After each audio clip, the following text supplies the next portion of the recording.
Assalamualaikum warahmatullahi wabarakatuh. Alhamdulillahi rabbil alamin. Wa bihi nasta'inu ala umuri dunya waddin. Wassalatu wassalamu ala asyrafil anbiya'i wal mursalin. Sayyidina wa nabiyyina Muhammadin wa ala alihi wa sahbihi ajma'in.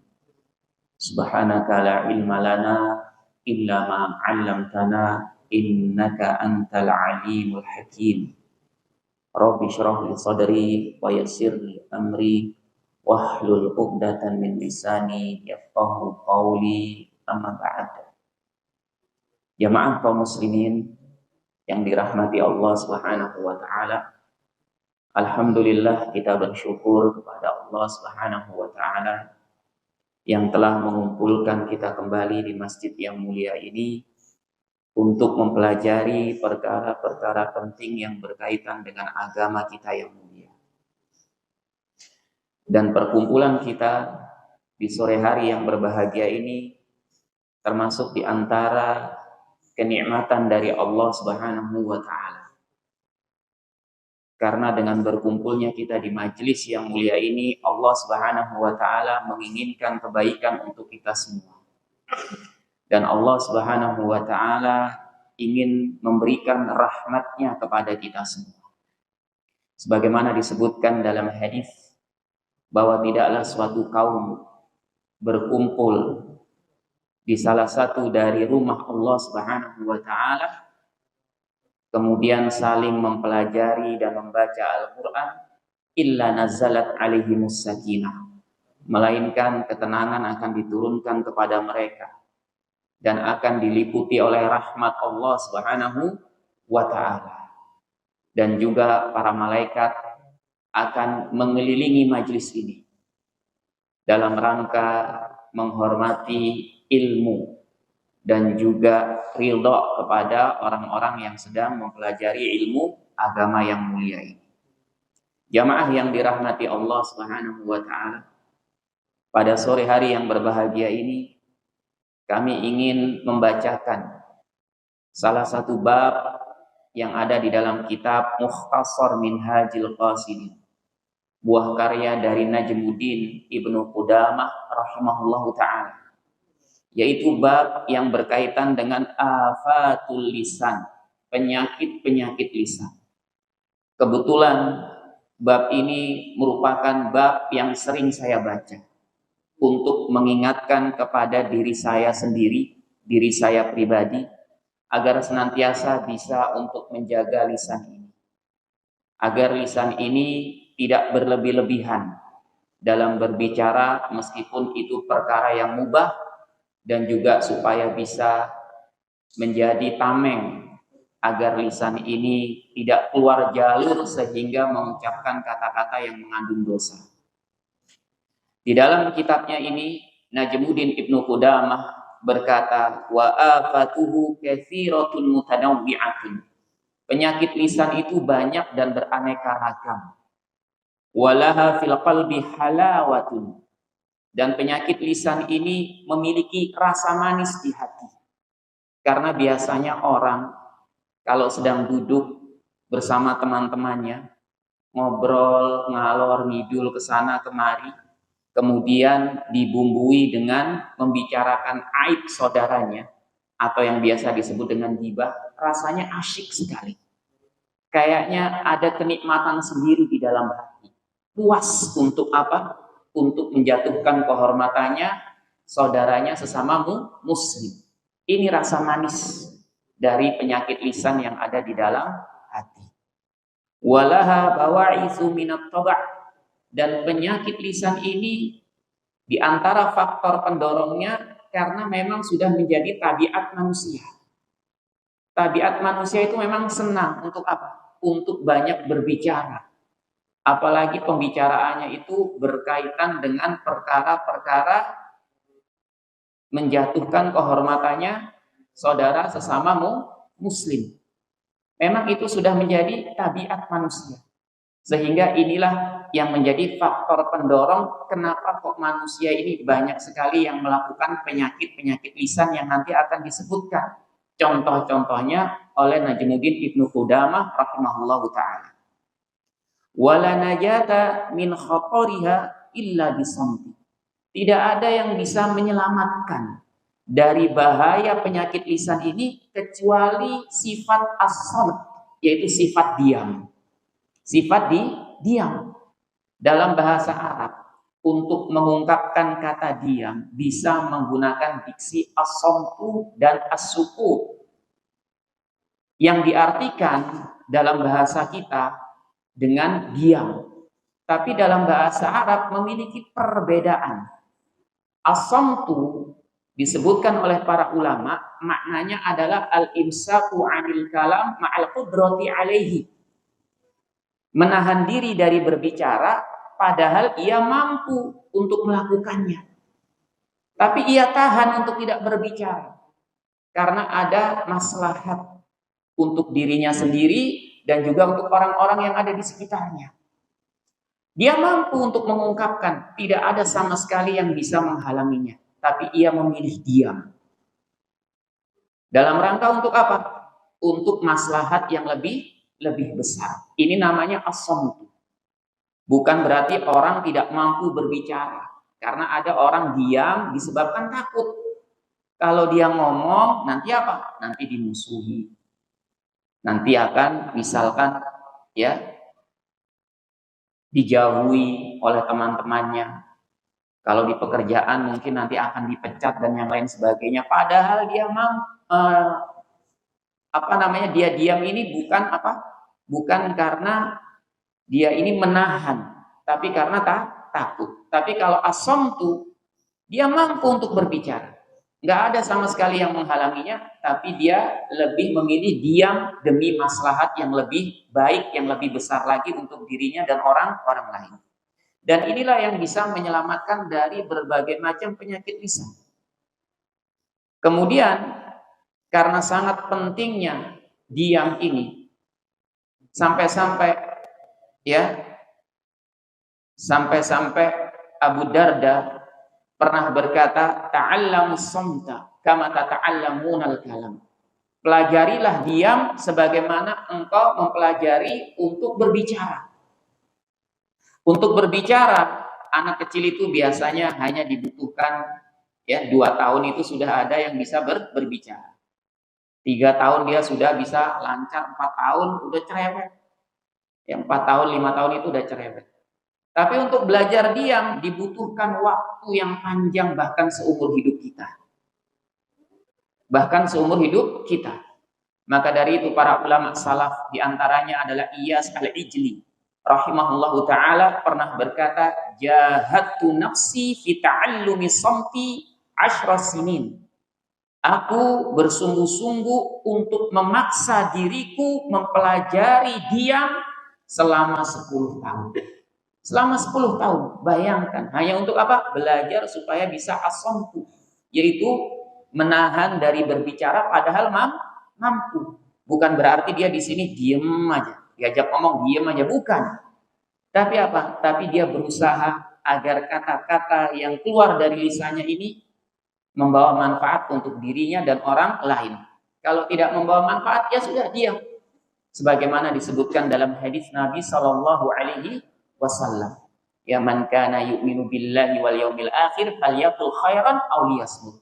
Siapa saja yang beriman kepada Allah dan hari akhir, maka berkatalah yang baik atau diam.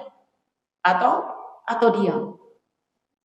Bukan berarti kemudian di sini Iyas al-Ijli 10 tahun itu nggak pernah berbicara, membisu, bukan. Tapi dia berbicara jika membawa manfaat untuk dirinya dan orang lain. Bahkan kita tidak boleh diam ketika melihat suatu kemungkaran. Jika kita mampu untuk mengingkari dengan lisan kita, harus berbicara.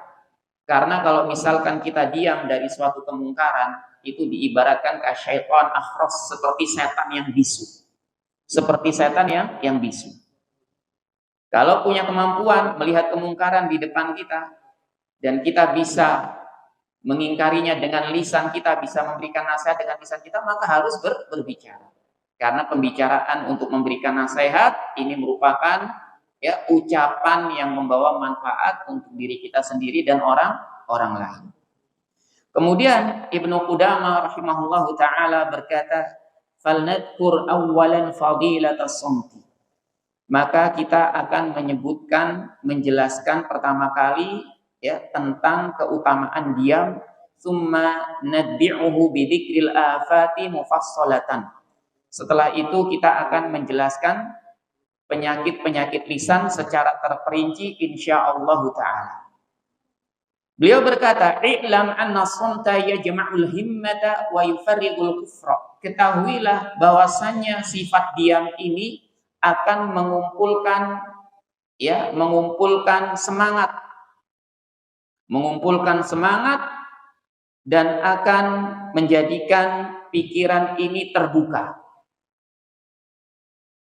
Wa fil hadis anna Nabiy sallallahu alaihi wasallam, di dalam hadis Nabi sallallahu alaihi wasallam qala, bersabda, "Man yadman li ma baina lahyaihi wa ma baina rijlaihi adman lahu al-jannah."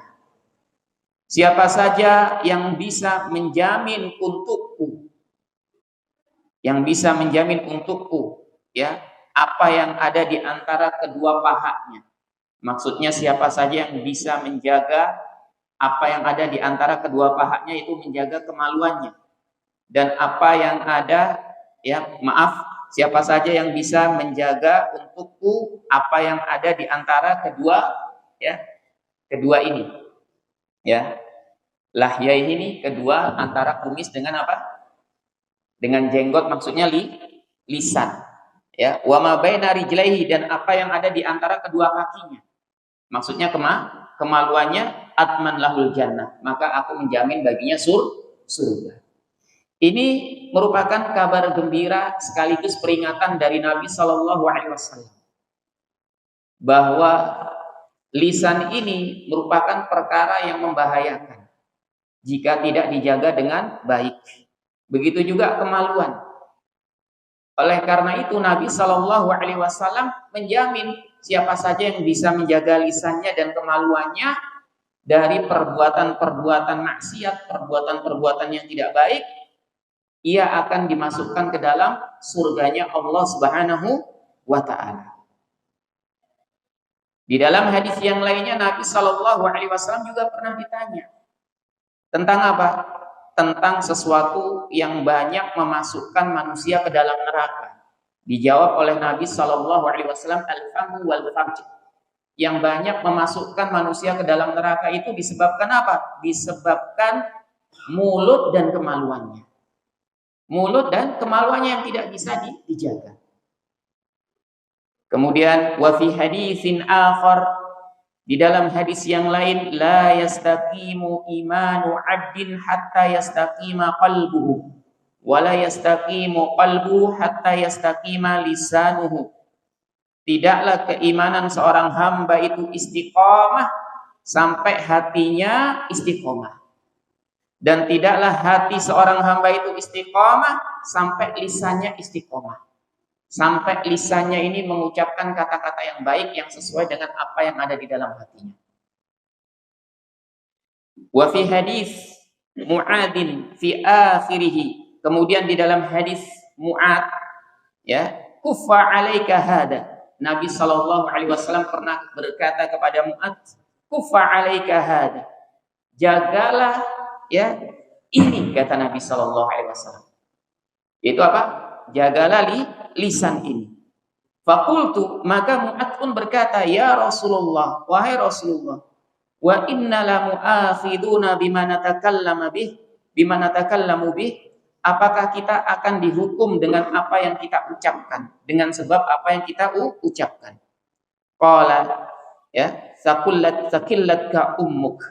Nabi Shallallahu Alaihi Wasallam berkata, ya Mu'ad, wahal yakubun nas, wahai Mu'ad, apakah manusia itu ya di dalam neraka disungkurkan di atas wajah-wajah mereka atau di atas hidung mereka. Tidaklah manusia itu di dalam neraka disungkurkan di atas wajah-wajah mereka atau di hidung mereka, illa hasaid alsinatihim. Melainkan itu disebabkan karena apa? Karena hasil dari lisan mereka.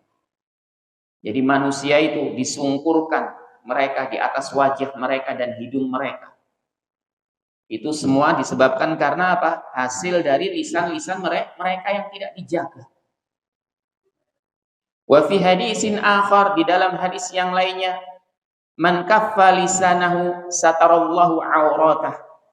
Siapa saja yang menjaga lisannya, niscaya Allah akan menutupi aib-aibnya. Niscaya Allah akan menutupi aib-aibnya.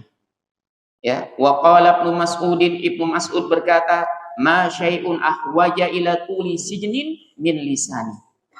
Tidak ada sesuatu pun yang lebih butuh untuk dipenjara dengan waktu yang sangat lama, ya, dari lisan ini. Jadi lisan ini perlu untuk apa? Untuk dipenjara dalam waktu yang cukup lama supaya tidak melakukan perbuatan-perbuatan yang tidak baik. Wa qala Abu Darda juga pernah berkata, ansib udhunaika min fiki. Ya, penuhilah hak kedua telingamu daripada mulutmu. Fa innama ju'ilat laka udhunan wa famun wahidun litasma'a aktsara mimma tatakallamu bih. Karena sesungguhnya dua telinga ini diciptakan untukmu, dua telinga dan satu lisan ini dan satu mulut ini diciptakan untukmu supaya kamu lebih banyak mendengar daripada berbicara. Ya, ini sering kita dengar. Ya, kata-kata seperti ini. Ternyata yang mengucapkannya adalah Abu Darda. Yaitu diciptakannya dua telinga dan satu mulut ini supaya apa? Kita lebih banyak mendengar daripada berbicara. Tapi ya namanya manusia. Kadang lebih banyak berbicaranya daripada mendengar. Sehingga akhirnya yang terjadi kesalahpahaman. Hingga sampai menimbulkan suatu permusuhan. Ya. Kemudian waqala Makhlad bin Husain pernah berkata, ma takallamtu mundu khamsina sanah bi kalimatin uridu an a'tadhira minha. Aku tidak berbicara dengan satu kata pun semenjak 50 tahun yang aku ingin beralasan darinya. Maksudnya apa? Maksudnya Makhlad bin Al-Husain ini benar-benar menjaga lisannya agar tidak mengucapkan satu kata pun yang akhirnya ia menyesal di kemudian hari. Dan beliau melakukan hal ini dalam rangka mengamalkan hadis Nabi Shallallahu Alaihi Wasallam, wala takallam bi kalamin ta'tadiru minhu ghadan.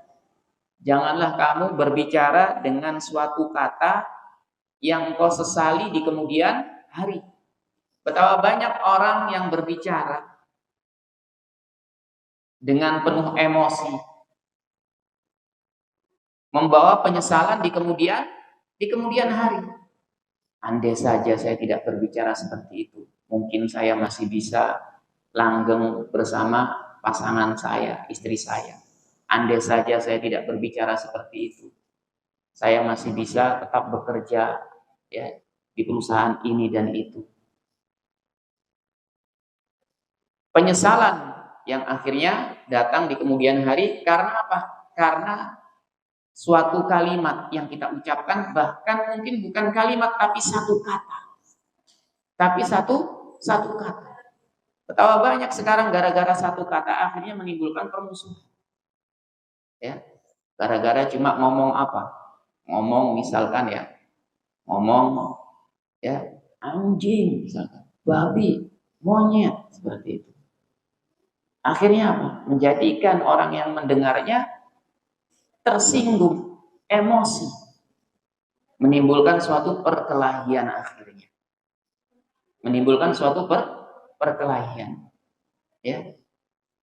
Mungkin bisa jadi hal itu biasa dilakukan di antara teman. Tapi kadang-kadang temannya ini ya yang biasa bercanda, menganggap hal itu biasa saja, sedang ada masalah. Sedang ada masalah. Ada sesuatu yang dipikirkan sangat berat di kepalanya. Sehingga padahal temannya ini mengucapkan kata-kata yang demikian itu, kata-kata yang tidak bagus itu, biasanya hanya sebagai apa? Candaan. Ya, sebagai candaan, tapi temannya ini karena sedang sensitif tersinggung. Akhirnya menimbulkan suatu permusuhan. Gara-gara apa? Satu kata. Maka disinilah pentingnya bagi kita untuk apa? Untuk menjaga lisan ini. Kemudian setelah itu Ibnu Qudamah rahimahullahu taala berkata, "Dzikru afatil kalam." Penjelasan tentang penyakit-penyakit lisan. Sebagaimana tadi disebutkan di awal, penyakit lisan ini banyak dan beraneka ragam. Tapi kita tidak akan menyebutkan semua. Kita sebutkan yang penting-penting saja yang sering terjadi di masyarakat. Al-afatul ula, penyakit lisan yang pertama, kata beliau, al-kalamu fima la ya'ni. Berbicara dalam perkara yang tidak bermanfaat. Baik tidak bermanfaat untuk dirinya sendiri maupun orang lain, tidak bermanfaat untuk perkara dunianya apalagi akhiratnya. Ngobrol ke sana kemari, ngalor ngidul, ngelantur. Ya, tidak membawa manfaat sama sekali. Kemudian Ibnu Qudamah rahimahullahu taala berkata, wa'lam anna man 'arafa qadra zamanihi. Ketahuilah siapa saja yang mengetahui betapa berharga waktu yang dimiliki. Wa annahu ra'su malihi. Dan bahwasanya waktu yang dimiliki adalah modal utamanya. Lam yunfiqhu illa fi faidatin. Maka ia tidak akan menggunakan waktu yang dimilikinya kecuali untuk perkara yang membawa manfaat. Ini bagi orang-orang yang berakal. Bagi orang-orang yang mengetahui bahwa waktu yang dimiliki ini sangat berharga. Modal utamanya untuk apa? Untuk ya mencari kehidupan dunia dengan baik dan benar, dan juga bekal kehidupan akhiratnya nanti. Maka ia tidak akan menggunakan waktunya ini kecuali dalam perkara yang bermanfaat. Dalam perkara yang bermanfaat. Ya. Dan waktu yang kita miliki di kehidupan dunia sebentar. Apalagi umat Muhammad sallallahu alaihi wasallam dikabarkan oleh Nabi sallallahu alaihi wasallam umurnya itu hanya 60 sampai 70 tahun, dan sedikit sekali yang melampaui dari umur 60 sampai 70 tahun. Mayoritasnya itu 60 sampai 70 tahun. Meskipun ada yang umurnya lebih dari itu, 80 tahun bahkan sampai 100 tahun. Seperti Asma bintu Abi Bakar radhiyallahu anhuma, Salman Al-Farisi, umurnya mencapai 100 tahun lebih. Bahkan Asma bintu Abi Bakar radhiyallahu anhuma ini meskipun umurnya 100 tahun lebih, tapi dalam keadaan tidak pikun sama sekali. Dan giginya ini utuh, gak ada satupun yang tanggal. Beda dengan kita. Belum mencapai 40 tahun kadang-kadang sudah ada yang bolong. Sakit gigi, ya. Pengennya udah dicabut aja nggak tahan. Nabi Asma bintu Abi Bakar umurnya mencapai usia 100 tahun lebih. Tapi menurut ya para sahabat kemudian tabi'in dalam keadaan tidak pikun sama sekali Asma bintu Abi Bakar. Dan giginya utuh, nggak ada satupun yang tanggal. Ya. Begitu juga Salman Al-Farisi dan sahabat-sahabat yang memiliki umur panjang. Meskipun umur mereka lebih dari 90 tahun bahkan 100 tahun, tapi tidak mengalami kepikunan. Tidak mengalami kepikunan. Ini semua karena barokah apa? Barokah ilmu dan Al-Quran. Barokah ilmu dan Al-Quran yang senantiasa mereka baca. Ya. Dan karena waktu kita hidup di dunia ini sebentar, maka pergunakanlah dengan baik. Daripada hanya untuk apa? Untuk ngobrol ke sana kemari yang tidak membawa manfaat.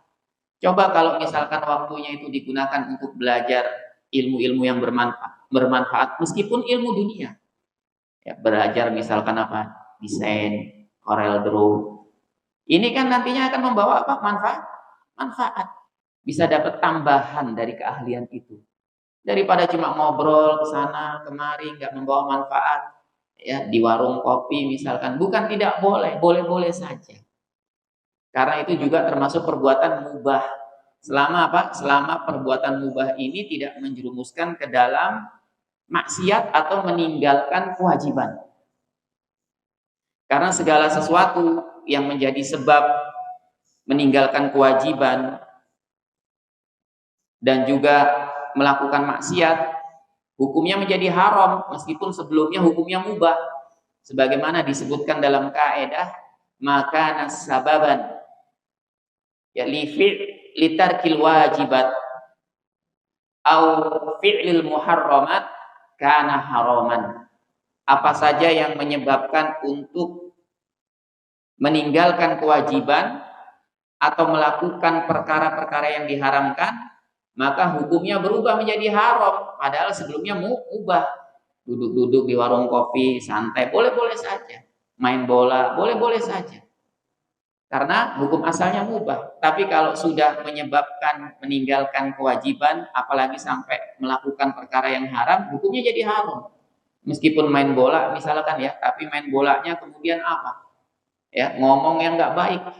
Biasanya kan kalau main bola gitu kan ya, mohon maaf ya, saya ulangi lagi karena memang ini contoh. Ya, contoh yang sering dilakukan. Ya, semuanya anjing misalnya gitu, nggak masuk kayak gitu kan. Biasanya kayak gitu kan. Senggolan dikit, emosi, berantem. Bahkan sampai rela membunuh. Sampai rela membunuh antar fans. Antar fans. Tadinya mubah, tapi apa? Menjadi sebab untuk melakukan perkara yang diharamkan, bahkan sampai meninggalkan kewajiban, lupa sholat, ya. Akhirnya hukumnya jadi haram. Nah, yang seperti ini bagi kita, ya, apalagi sudah mau duduk di majelis ilmu, di majelis ta'lim, hendaknya mulai berubah menuju kepada kehidupan yang lebih baik lagi. Kehidupan yang lebih baik lagi. Gunakan ya, apalagi masih muda, untuk apa? Memperbanyak skill. Karena ya, di kemudian hari tantangan itu semakin besar. Kalau nggak punya skill, ya udah akan kalah dengan yang lainnya. Ya. Kalau nggak punya skill, ya akan kalah dengan yang lainnya. Apalagi yang lainnya punya orang dalam, meskipun nggak punya skill kadang-kadang masuk duluan. Ya, tapi kalau punya skill bisa apa? Bisa untuk cari tambahan uang dengan cara dengan cara yang lainnya. Dengan cara yang lain dia bisa desain misalkan. Ya, dan yang lain sebagainya. Dibuat apa waktunya? Melihat misalkan tutorial di YouTube, daripada dibuat hanya buat main ML, Mobile Legend. Ya, Mobile Legend. Kemudian berkata Ibnu Qudamah rahimahullahu taala, wa hadhil ma'rifatu tujibu hafsal lisani 'anil kalami fi ma la ya'ni. Dan pengetahuan ini yaitu pengetahuan bahwasanya waktu yang dimiliki oleh seorang hamba itu sangat berharga dan merupakan modal utama. Mengharuskan pengetahuan ini untuk apa? Untuk menjaga lisan anil kalam dari berbicara fima la ya'ni, dalam perkara yang tidak bermanfaat. Bermanfaat. Ya. Li'annahu man taraka dzikrallahi ta'ala washtaghala fima la ya'ni kana kaman qadara ala akhdi jauharatin fa akhadha 'iwadaha madaratan. Karena sesungguhnya orang yang meninggalkan untuk berzikir kepada Allah Ta'ala, padahal dia mampu untuk berzikir, mengucapkan tasbih, tahmid, tahlil, kemudian mengucapkan istighfar, membaca Al-Quran, tapi dia lebih memilih apa? Ngobrol, ngarol ngidul kesana kemari. Berarti dia telah meninggalkan apa? Zikir kepada Allah, padahal Allah memberikan waktu kepadanya untuk bisa berzikir. Ya, wastaghala fi ma la ya'ni, dan dia menyibukkan diri dengan perkara yang tidak bermanfaat. Kana kaman qadara ala akhdi jauharatin, maka orang yang seperti ini diibaratkan seperti orang yang mampu untuk mendapatkan batu permata, tapi dia lebih memilih tanah kering yang tidak berharga. Ini merupakan apa? Perumpamaan orang yang diberi waktu untuk bisa apa? Bisa berzikir, bisa beribadah, bisa dimanfaatkan untuk perkara-perkara yang baik, yang membawa manfaat untuk kehidupan dunianya, apalagi akhiratnya. Tapi itu semua ia singkirkan.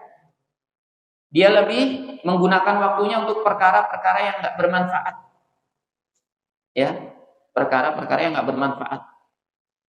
Ini diibaratkan seperti orang yang mampu sebenarnya untuk mendapatkan batu permata yang harganya sangat mahal, tapi dia lebih memilih tanah kering yang tidak ada harganya sama sekali. Seperti sekarang ini, alhamdulillah kita diberi kenikmatan oleh Allah, diberi taufik untuk bisa duduk di majelis ilmu. Ini merupakan kenikmatan dari Allah yang patut untuk kita syukuri, karena tidak semua orang diberikan taufik oleh Allah Subhanahu wa taala. Tidak semua orang digerakkan hatinya untuk bisa hadir di majelis ilmu. Setidaknya meskipun kita duduk di majelis ilmu ini kadang nggak paham apa yang sedang disampaikan, apalagi bisa hafal ya. Tadi ustadznya ngomong apa sih ya? Tadi hadisnya gimana sih? Ya. Misalkan ini yang sudah punya istri, ya, Pak, kayaknya tiap Selasa pulangnya malam mulu, ya ngaji dulu. Ngaji apa? Ya pokoknya gitu dah kata ustadznya. Gitu gimana? Pokoknya jaga lisan udah. Ya itu mah tahu semuanya. Gimana penjelasan? Ya, ya meskipun kita nggak paham, kita lupa dengan apa yang sedang disampaikan. Ya, kita lupa dengan ilmu yang sedang disampaikan oleh pematerinya misalkan. Keluar dari sini udah lupa, nggak ingat lagi apa yang tadi sudah disampaikan, ya. Tapi setidaknya duduknya kita di majelis ilmu ini membawa manfaat untuk kita, membawa manfaat.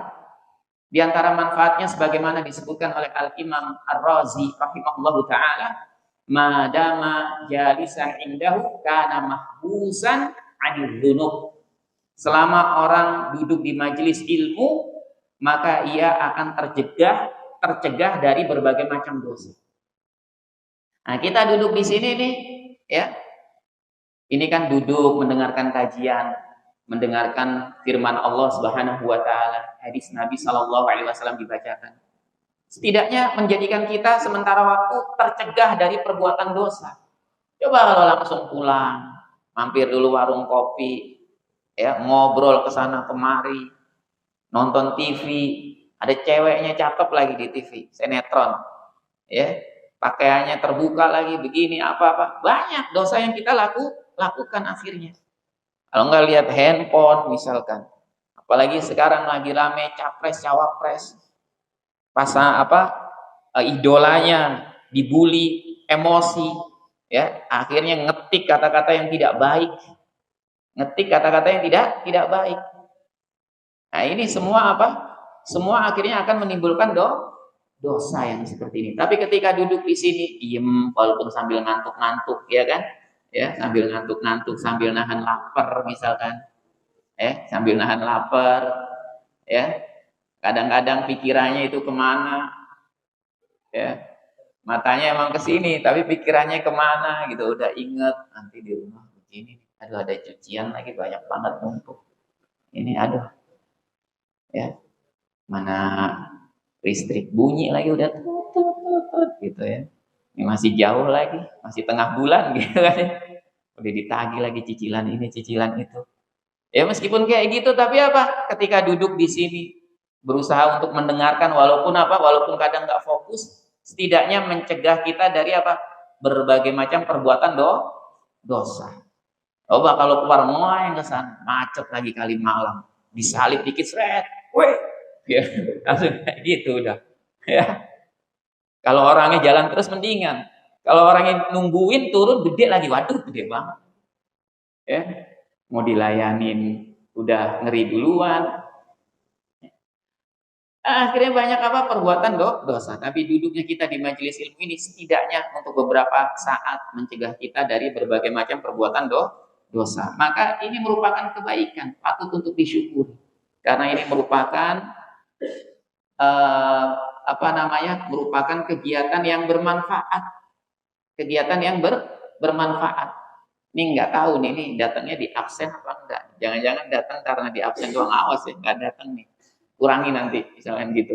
Gimana nih Mbak Bayu nih? Ada absennya juga? Nggak ada ya? Ya kalau alhamdulillah kalau kesadaran, ya kesadaran.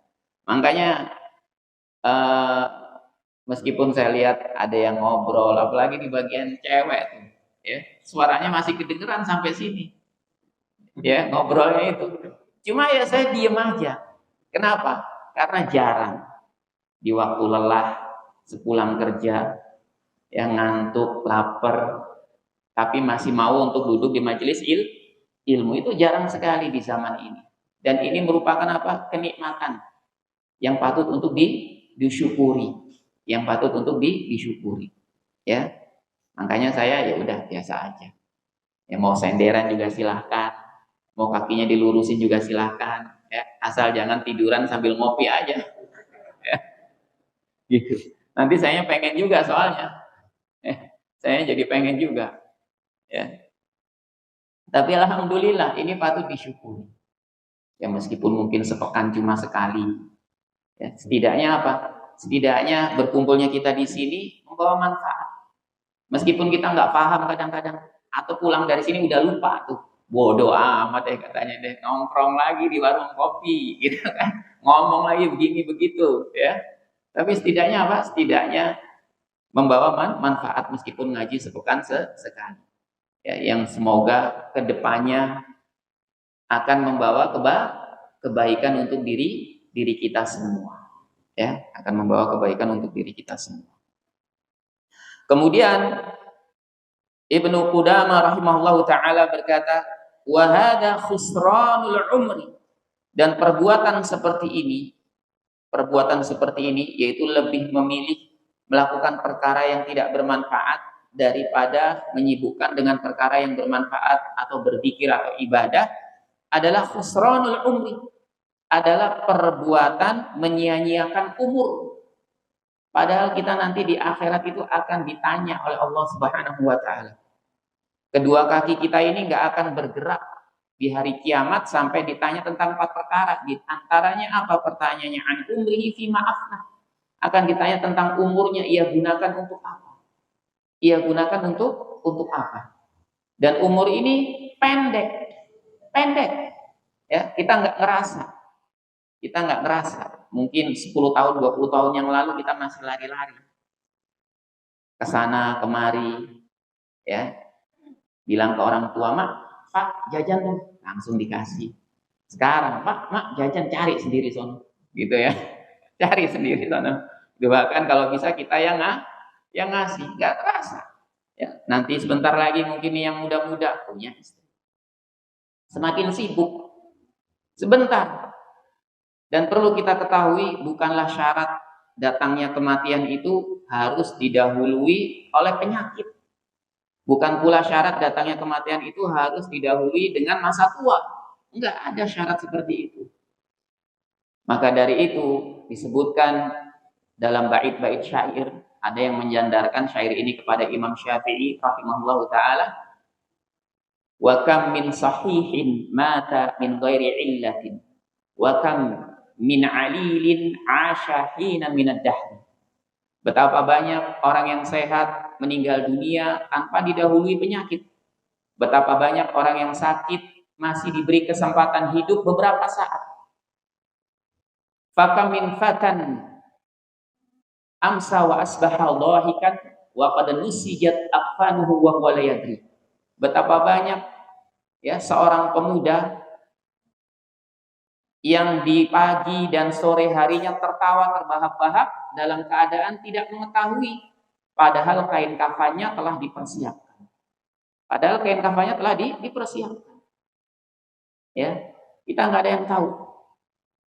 Maka dari itu kalau misalkan kita gunakan waktu ini untuk sesuatu yang nggak manfaat, kita sendiri yang akan rugi di kemudian hari. Ya, maka pergunakanlah waktu ini dengan baik untuk kebaikan dunia kita, apalagi kehidupan akhirat kita nanti. Ya. Wa fil hadis sahih 'anin Nabi sallallahu alaihi wasallam, dan di dalam hadis sahih dari Nabi sallallahu alaihi wasallam, min husni islamil mar'i tarkuhu ma la ya'ni. Di antara baiknya Islam seseorang adalah meninggalkan apa yang tidak bermanfaat untuknya. Ini adalah hadis Nabi sallallahu alaihi wasallam yang menjelaskan bahwa di antara yang menjadikan keislaman seseorang itu baik karena ia meninggalkan perkara yang tidak bermanfaat untuk dirinya. Ya. Dia gunakan waktunya sebaik mungkin untuk perkara-perkara yang mendatangkan faidah, baik untuk dunia maupun akhirat. Daripada misalkan pulang dari rumah, pulang dari kantor ini, dari PT ini ke rumah cuma diem aja. Ya, apalagi misalkan cuma sambil pasang apa ini namanya? Headset ya. Kemudian daripada cuma dengerin lagu ya sambil nyanyi-nyanyi nggak jelas di jalan, mendingan buat apa? Buat dengerin murotal Al-Qur'an. Ya, atau kalau nggak, misalkan nggak mau pakai gituan, mulutnya sambil berzikir, subhanallah, subhanallah, astagfirullah, astagfirullah, seperti itu. Iya enggak? Kan nggak susah. Cuma menggerakkan lisan aja.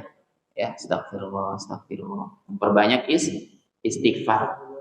Ya. Alhamdulillah, diperbanyak seperti itu.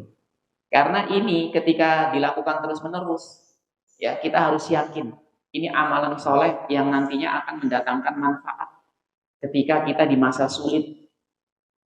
Ya, dan ini nanti akan menyelamatkan kita. Akan menyelamatkan kita. Sebagaimana Nabi sallallahu alaihi wasallam bersabda, "Ta'arraf ilallahi fir rakha'i 'arifka fi syiddah." Kenalilah Allah di waktu lapang, niscaya Allah akan mengenalimu di waktu sulit. Ya. Kata Al-Imam An-Nawawi rahimahullahu taala, bahwasanya amalan soleh itu yanfa'u fi syiddah. Amalan soleh apapun itu akan memberikan manfaat di waktu sulit, wa yunajji fa'ilahu, dan akan menyelamatkan pelakunya. Kemudian Al-Imam An-Nawawi rahimahullahu taala memberikan contohnya seperti apa? Seperti kisah tentang Nabi Yunus alaihi salatu wassalam ketika masuk ke dalam perut ikan paus, di mana ya Allah Subhanahu wa taala berfirman, "Falaula annahu kana minal musabbihin lalabitha fi batnihi ila yaumi yub'atsun." Kalau seandainya Nabi Yunus itu bukan termasuk orang-orang yang banyak bertasbih, ya, niscaya ia akan tetap tinggal di dalam perut ikan paus sampai hari kiamat nanti. Ibnu Katsir Asy-Syafi'i rahimahullahu taala ketika menjelaskan ayat yang mulia ini berkata, "Laula ma taqaddama lahu minal amali fir rakha." Ya, kalau bukan seandainya amalan soleh yang telah ia lakukan ketika di masa lapang sebelum dimakan oleh ikan paus, ya, maka niscaya Nabi Yunus itu akan tetap berada di dalam perut ikan paus sampai hari kiamat. Syekh Sa'di rahimahullahu taala ketika menafsirkan ayat yang mulia ini berkata, "Fi waqti sabiq." Ya.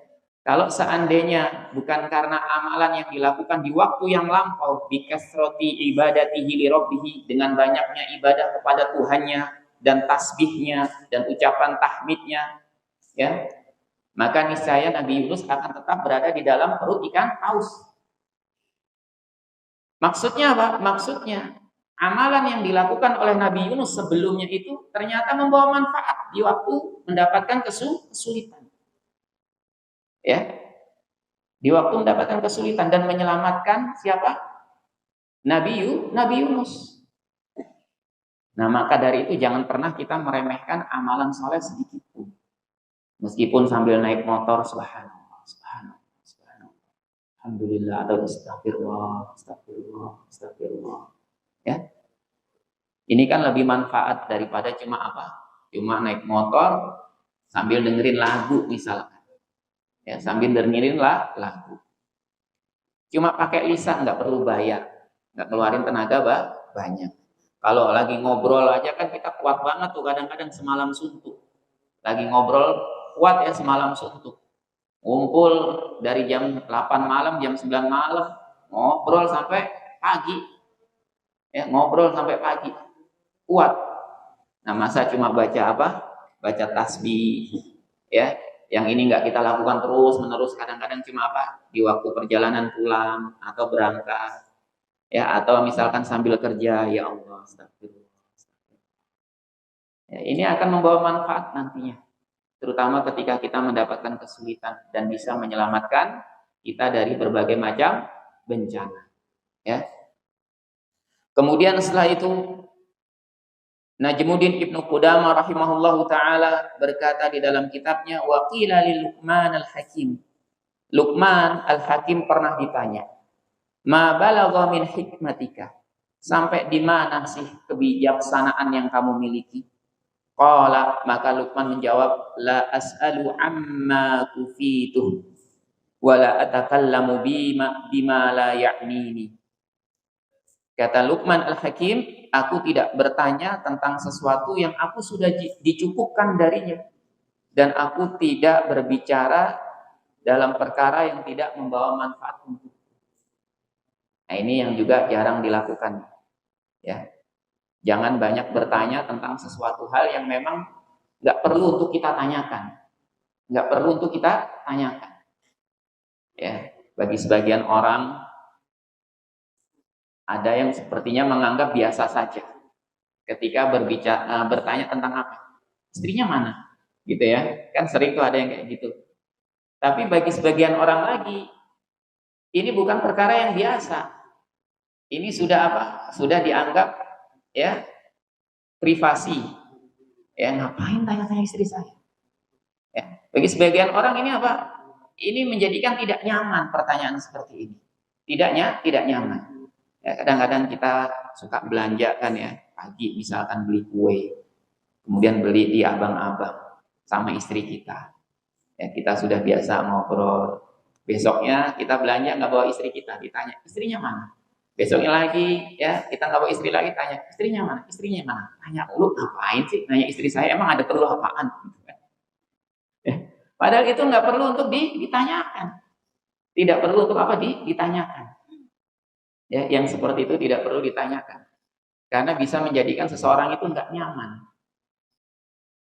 Kemudian juga ya banyak bertanya sesuatu hal yang seharusnya tidak dipertanyakan. Kepada siapa? Ya, kepada orang-orang sekitar kita, tetangga kita misalnya. Ya. Atau biasanya nih ada pertanyaan-pertanyaan yang sebenarnya nggak usah ditanyakan ya. Misalkan biasanya anak-anak muda ini, ya, anak muda itu kadang ada yang sedikit nggak nyaman. Ya, sampai ada tulisan-tulisan setiap lebaran pasti ada pertanyaan, kapan nikah? Gitu ya. Kapan nikah? Misalkan gitu. Kapan nikah? Kapan nikah? Seperti itu. Atau misalkan ya pertanyaan, masih belum punya anak? Ya. Ini kadang nggak nyaman yang seperti ini. Udah, kalau kita tahu, oh ini belum punya anak, ngapain harus diungkapkan? Ya udah, diam aja. Dengan kita doakan tanpa sepengetahuan orang itu. Soalnya nih saudara kita datang, oh masih sendirian, ya berarti belum nikah. Ya udah, ya bolehlah sekali dua kali nanya. Tapi kalau terus-terusan nanya, yang ditanyakan juga merasa nggak nyaman. Sama seperti itu. Kita awal belanja sama istri, ya besoknya nggak bawa istri, besoknya bawa istri, besoknya nggak bawa istri lagi, ditanya mana istri? Tumben sendirian nggak sama istri. Ya. Basa-basi maksudnya, tapi apa? Tapi terkadang hal ini tidak membuatnya nyaman. Ya. Kita kan pikir, ngapain ini istri saya mulu? Emang ada urusan apa? Gitu ya. Emang ada urusan apa? Kan saya kepentingan saya kesini untuk beli sesuatu aja udah. Ya. Kemudian bertanya misalkan kepada tetangga sesuatu hal yang nggak perlu ditanyakan juga ini harus dikurangi. Yaitu karena bisa apa? Bisa menyakiti hatinya kadang-kadang tanpa kita sengaja. Ini disebutkan oleh Al-Imam Al-Ghazali rahimahullah taala ketika menjelaskan hak-hak tetangga. Di antara hak-hak tetangga yang harus dipenuhi adalah apa? Tidak banyak bertanya. Ya, tidak banyak bertanya. Terutama persoalan-persoalan yang itu sebenarnya privasi bagi dirinya. Ya, itu privasi bagi dirinya. Karena apa? Dikhawatirkan bisa menyakiti hatinya. Wa qad ruwiya annahu dakhala ala Dawud alaihi salam, dan sungguh diriwayatkan bahwasanya Luqman pernah masuk ke rumahnya Nabi Daud alaihi salam. Wa huwa yasrudu dar'an. Pada waktu itu Nabi Daud alaihi salam sedang membuat baju besi. Faja'ala yata'ajjabu mimma ra'a. Maka ketika Luqman Al-Hakim melihat keahlian Nabi Daud ketika membuat baju besi, menjadikannya merasa takjub. Karena Nabi Daud itu diberi mukjizat untuk bisa melunakkan besi. Nah, ini membuat Luqman takjub. Fa'arada an yas'alahu. Maka dari rasa takjubnya ini mendorong Luqman Al-Hakim untuk bertanya. Ada keinginan untuk bertanya tentang apa yang dilakukan Nabi Daud. Famana'athu hikmatuhu fa'amsaka. Akan tetapi ternyata kebijaksanaan Luqman ini mencegah dirinya untuk bertanya. Fa'amsaka, hingga akhirnya beliau pun diam. Beliau memilih diam. Karena memang sesuatu yang nggak perlu ditanya lagi. Itu merupakan suatu mukjizat yang sudah diketahui bahwa Nabi Daud bisa melunakkan besi. Ya udah, nggak perlu ditanyakan kok bisa begitu sih, gitu ya, misalnya gitu. Gimana tuh, ya. Tadi jawab, kamu nanya, gitu kan ya. Ya. Falamma faragha Dawud alaihi salam, maka ketika Nabi Daud alaihi salam selesai dari membuat baju besi, qama wala bisadda'a. Beliau pun berdiri kemudian mencoba baju besinya tersebut. Tsumma qala, kemudian Nabi Daud berkata, ni'mad dar'u lil harbi. Sebaik-baiknya baju besi untuk perang adalah yang aku buat ini. Faqala Luqman, kemudian Luqman berkata, as-samtu hikamun wa qalilun fa'iluhu. As-samtu, sikap diam itu adalah kebijaksanaan. Wa qalilun fa'iluhu, tapi sedikit sekali yang melakukannya. Tapi sedikit sekali yang melakukannya. Ya. Jadi diam itu kebijaksanaan, tapi sedikit yang melakukannya. Nggak enak kalau diam mulu, Ustaz. Nggak asyik ntar gaulnya. Gitu ya. Nggak asyik ntar gaulnya. Ya. Kalau misalkan diam mulu. Ya. Ya nggak gitu juga. Ya, cukup misalkan kita bergaul, yang lainnya ngobrol, kita nyimak aja, nggak apa-apa, nggak masalah. Ya, nggak masalah. Karena yang kita inginkan itu adalah manfaat untuk diri kita. Jangan sampai karena teman supaya dianggap asyik, akhirnya kita ngobrol berlebih-lebihan, lupa daratan, larut dalam ghibah, larut dalam perkataan-perkataan yang tidak baik, akhirnya merugikan diri kita sendiri. Kalau udah begitu gimana? Ya udah istighfar. Ya. Jangan kemudian banyak berusaha untuk tidak diulang kembali. Ini sampai jam berapa nih? Masih lanjut ya? 15 menitan lagi ya. Kemudian wal afatus tsaniyah, penyakit lisan yang kedua, al khawdu fil batili, yaitu berbicara dalam perkara yang mengandung kebatilan. Kebatilan seperti apa? Wa huwal kalamu fil ma'asi, yaitu berbicara dalam perkara yang mengandung maksiat. Yang mengandung maksiat itu seperti apa? Kadzikri majalisil khamr, seperti menyebutkan tempat-tempat minum khamr, minuman keras. Wa maqamatil fusaq, dan menyebutkan tempat-tempatnya orang-orang fasik yang berbuat dosa. Ya. Bicara misalkan, wah kemarin saya lewat situ tuh. Wah ternyata tempatnya ini ada minuman keras di situ, harganya murah, gini kayak gitu ya. Kayak gitu di Kalimalang, pinggir Kalimalang gitu. Pinggir Kalimalang misalkan. Ya. Hati-hati kalau pulang malam nanti dipanggil-panggil. Ya. Soalnya saya juga pernah lewat situ malam-malam, kok rame juga. Ya. Sampai sono ya, sampai Tambun ya kalau malam itu. Ya. Nah, makanya hati-hati. Nah, ini menyebutkan tempat-tempat yang seperti itu, memberikan informasi tempat-tempat seperti itu. Ini dijauhi. Ini dijauhi. Wa anwa'ul batil katsiratun. Dan kebatilan itu jenisnya banyak. Ucapan yang mengandung kebatilan itu jenisnya banyak. Wa an Abi Hurairah 'anil Nabi sallallahu alaihi wasallam, dari Abu Hurairah dari Nabi sallallahu alaihi wasallam annahu qala, bahwasanya Nabi sallallahu alaihi wasallam bersabda, innal 'abda la yatakallamu bil kalimati yazillu biha fin nari ab'ada mimma bainal masyriqi wal maghrib. Sesungguhnya ada seorang hamba yang berbicara dengan satu kalimat, ya, dengan satu kalimat, ya, namun dengan sebab satu kalimatnya tersebut yazillu finnar, menyebabkan dia masuk ke dalam neraka, menyebabkan dia terperosok ke dalam neraka yang jauhnya antara timur dan barat.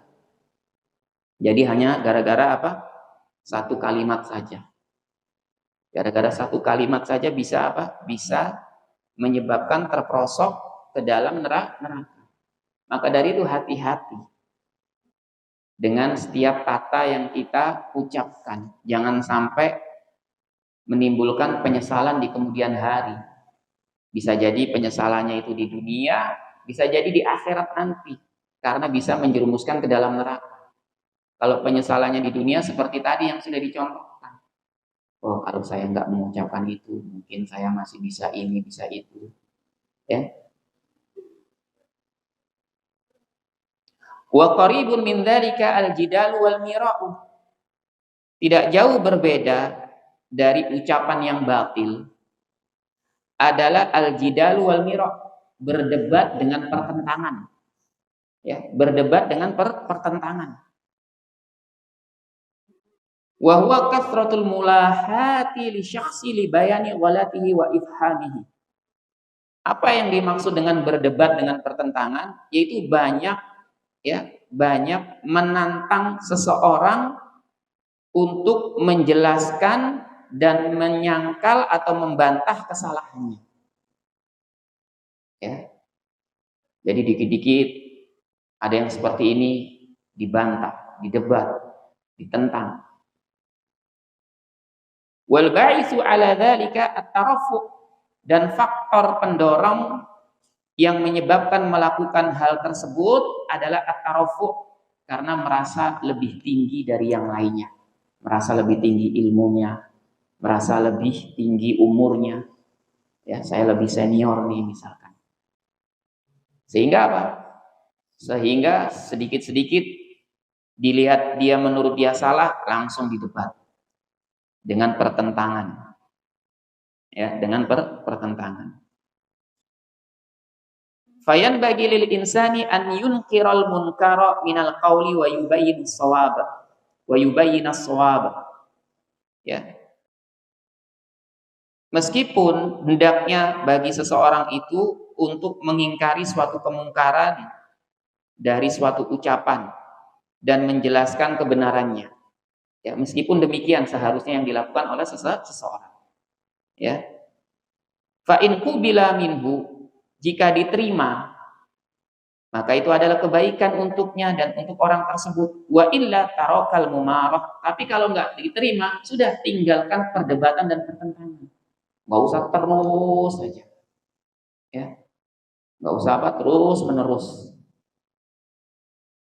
Kenapa? Karena enggak membawa manfaat.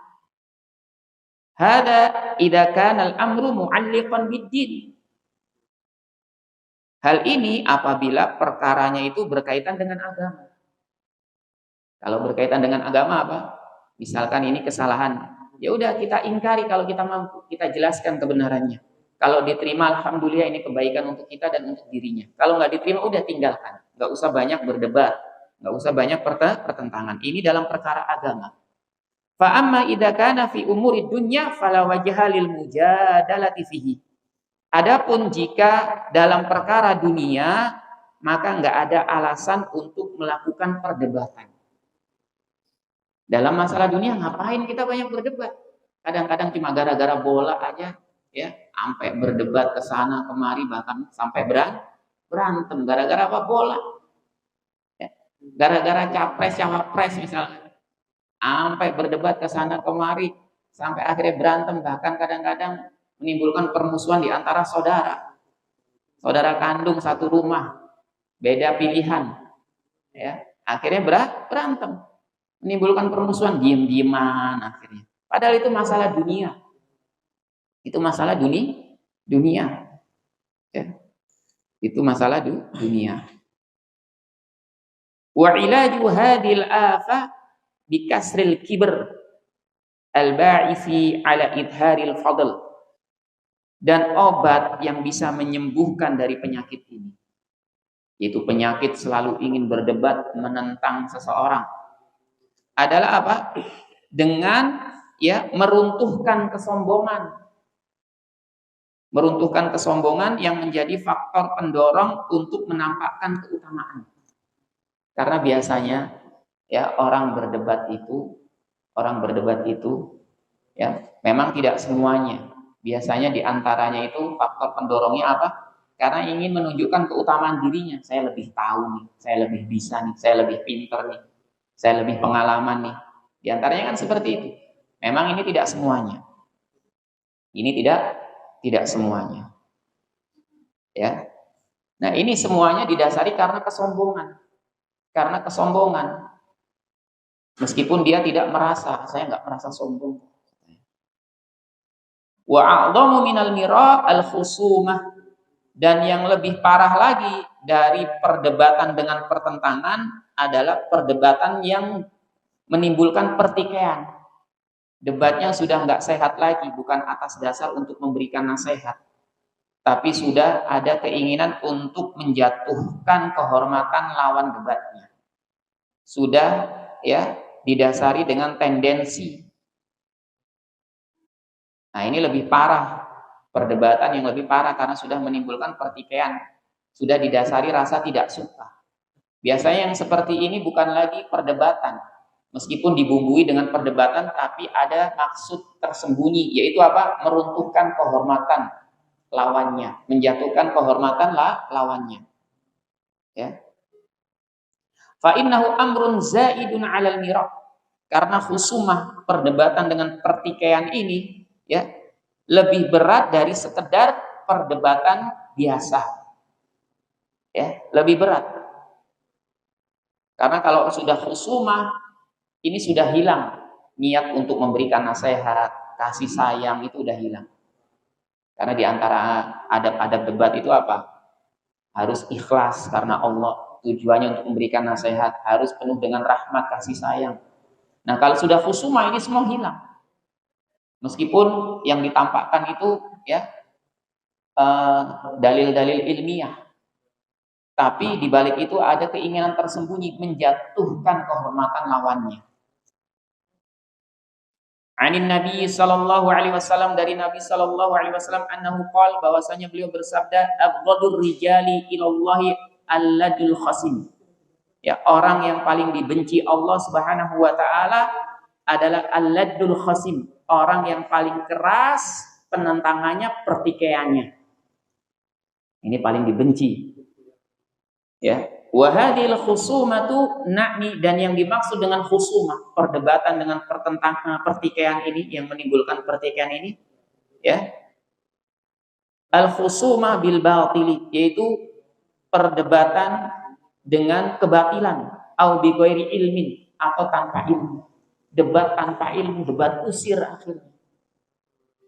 Fa amma man lahu haqqun fal aula an yasdifa 'anil khusumati mahma amkan. Adapun orang yang berada di atas kebenaran, orang yang berdebat ini dia berada di atas kebenaran. Dia berada di atas kebenaran. Fal aula, tapi yang lebih utama baginya, an yasdifa 'anil khusumah, dia berpaling dari apa? Dari pertikaian perdebatan tersebut. Jadi dia harus bisa melihat, wah ini kayaknya udah nggak sehat debatnya. Ya udah, yang paling bagus apa? Meskipun dia berada di atas kebenaran, udah dia berpaling. Meskipun lawan debatnya kemudian ngolok-ngolok, ya nggak berani, ya kalah, ya gini. Tapi udah berpaling. Berpaling, ma'amkan sebisa mungkin. Dan orang yang dia berada di atas kebenaran, tapi dia tidak melanjutkan perdebatan, dia lebih memilih untuk berpaling. Ini merupakan orang yang akan dijamin oleh Nabi Shallallahu Alaihi Wasallam mendapatkan rumah ya fi rabadil jannah, di pinggiran surga. Sebagaimana Nabi Shallallahu Alaihi Wasallam bersabda, "Ana za'imun bi baitin fi rabadil jannah liman tarakal mira wa in kana muhiqqan." Aku menjamin bagi seseorang ya, aku menjamin rumah di pinggir surga bagi orang yang meninggalkan perdebatan meskipun ia di posisi yang benar. Meskipun dia di posisi yang benar. Ya. Cuma kadang-kadang kalau sudah berdebat, apalagi sudah pertikaian emosi, yang sudah mendasari itu udah emosi. Ya. Akhirnya ke sini perdebatannya, kata-katanya yang tadinya lurus, ya, akhirnya apa? Akhirnya berpaling, goblok. Gini nih maksudnya. Ya, gitu. Kadang-kadang gitu, tolong, gini nih, gini. Nah, kadang-kadang udah kayak gitu. Yang tadinya ngomongnya biasa, begini maksudnya, gini. Tapi terus saja, ya, itu akhirnya seperti itu. Makanya apa? Makanya meskipun dalam kebenaran, kalau udah nggak sehat, udah tinggalin. Ya. Karena apa? Karena kalau perdebatan ini sudah jadi khusumah, ya, itu akan memberikan dampak yang buruk bagi kita maupun orang lain. Sebagaimana disebutkan di sini, li'annaha tughiru sadr, karena perdebatan yang membawa kepada khusumah pertikaian ini akan membuat jengkel hati, menjadikan dada ini sempit. Bawaannya emosi terus. Ya. Bawaannya emosi aja. Ngelihat misalkan lawan debatnya, debat di medsos misalkan, bikin status baru. Waduh, panas langsung. Ya. Langsung cari bahan gimana supaya bisa menjatuhkan argumen-argumennya. Wa tuhijul qadab, dan akan memicu kemarahan. Wa tuhisul haqq, dan akan apa? Akan ya menimbulkan sifat hasad. Hasad. Wa tukhriju ila tanawulil irdi, dan akan menyeret seseorang untuk menjatuhkan kehormatan saudaranya sesama muslim. Ya, kehormatannya akan dihancurkan, dicari kesalahannya, aib-aibnya ditampilkan akhirnya. Ya, ditampilkan. Nah, ini nggak boleh dalam agama kita yang mulia. Ya. Mungkin ini sudah cukup ya, sudah mau maghrib. Wallahu taala a'lam. Semoga apa yang kita kaji ini membawa manfaat untuk kita semua. Ya. Dan semoga berkumpulnya kita di majelis ini mendatangkan keberkahan dan rahmat dari Allah Subhanahu wa taala. Wabillahi taufiq wal hidayah. Subhanakallahumma wa bihamdik, asyhadu an la ilaha illa anta, astaghfiruka wa atubu ilaik. Wassalamu alaikum warahmatullahi wabarakatuh.